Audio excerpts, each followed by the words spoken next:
What's going on, Twin Lakes?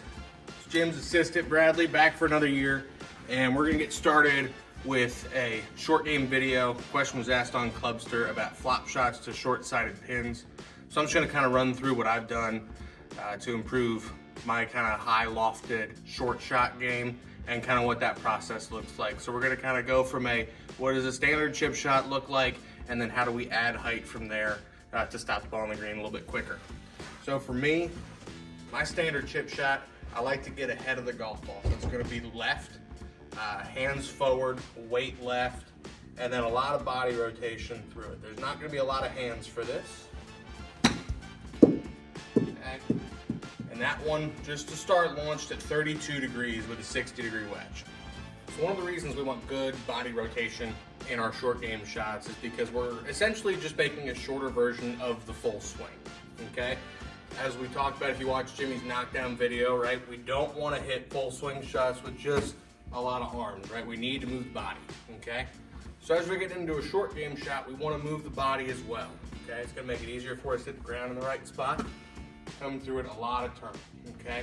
I think that's still trying to make a full turn, with the club not traveling quite as far with a higher lofted club, okay? So as we watch this, we're going back, good rotation, coming through, good rotation. So now we're going to talk about how we add some height to that. There's two main ways that we can add height in our short game shots. Number one, we can move that ball further forward in the stance, okay? As we move it further forward, that club's going to be a little shallower and have a little bit more time to release to get some more height. The second way is we can physically open up the club face, okay? So that first standard chip shot launched at 32. This is just moving it forward, still trying to keep that club face square. That one's now launched at 33.5, okay? Just moving it forward has increased it a degree. Then what we're gonna do is, now that we've got it forward, we're gonna get a little bit wider. We're gonna open up that club face, same swing. Okay, now that one's launched all the way up at 44, okay? So if we're hitting a flop shot, we're gonna need speed and we're gonna need trust. So we need to practice this one before we try it out on the golf course.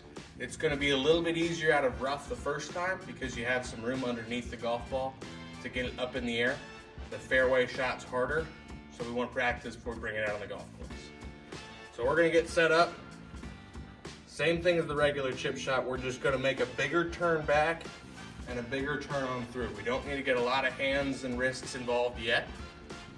A little bit wider, forward in the stance, weight still a little bit forward, and then we just make a big turn back, a bigger turn through. We've launched it up over the screen at 52 degrees of launch angle. So now we're gonna apply it to a shot I have set up on the range on GS Pro. We've got a 20-yard shot over a bunker with not a lot of green to work with. So this is gonna be one of those situations where we need to hit that flop shot, unlike what you might see on TikTok, where some dude's hitting flop shots from just off the front of the green with 40 feet of green to work with, okay? So we talked about trust a second ago. This is one of those where we're gonna want some practice because we need speed. If we try and help this golf ball up in the air and slow down, what's gonna happen? We're blading it, okay? We've all hit that shot before. We want to run straight across the green. So that's where weight forward comes in. We gotta make a little bit of contact with the ground. Weight forward, one turn back, one turn through. Okay,